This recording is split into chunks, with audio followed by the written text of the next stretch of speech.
বন্ধুরা, শুধুমাত্র চালের জল, এই চালের জল কিভাবে চুলে লাগালে চুল খুব দ্রুত লম্বা হবে, ঘন হবে, চুল পড়া বন্ধ হবে।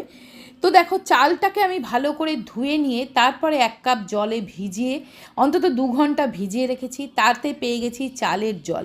একটা বাটিতে নিয়ে নেবে 2 চামচ শ্যাম্পু বা যতটা পরিমাণ শ্যাম্পু তোমার লাগে।